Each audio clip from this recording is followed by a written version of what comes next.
pet a cat when you encounter one on the street? Well, it's funny that you said you're a dog guy, because about the first 3 pages of the chapter are actually an apology for not including dogs. Yeah, Okay, I had a dog, you know. All right, very good, so very good. I start by talking about dogs quite a bit, actually. Yeah. But, well, that is a bit autobiographical. I talk a fair bit about my daughter in that, and she's actually vetted the chapter and helped me write it.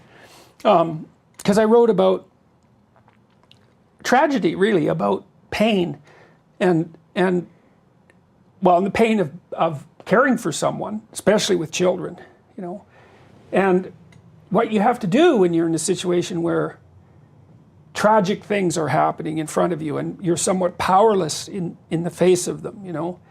And part of that is you have to keep your eyes open for the little opportunities, for the redemptive elements of being to sort of pop themselves up. So I talk a little bit about this cat that's across the street named Ginger.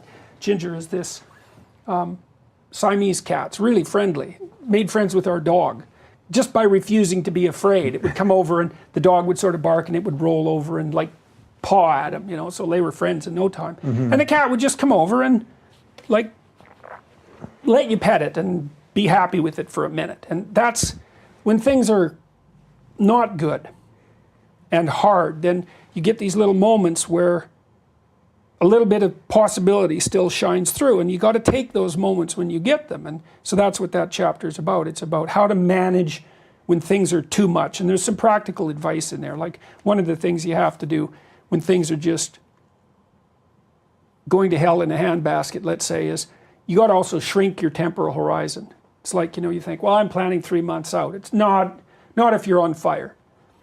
You're planning for the next 2 seconds, you know, and if things are really harsh in your life, someone's suffering around you and you got too many problems, it's like you shrink your time frame to the day and you try to, or the hour, or the minute. You say, okay, well, we got to have the best next minute we can have. We got to have, that's a deathbed thing too, right? It's like you shrink the time until you can handle it. There's not any more going on in that tiny fragment of time than you can bear. That's how you adjust to the catastrophe.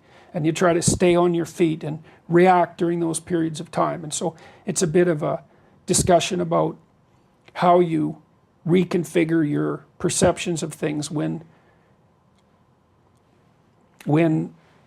there's too much pain and trouble in your life. So it's actually a very positive chapter, even though it deals with very, you know, harsh things. It was the most emotional chapter to write, I would say. And my daughter's actually doing quite well. She's figured out a lot of what was wrong with her. That's great. In an amazing tour de force of concentration and care, you know. I can't believe she's managed it.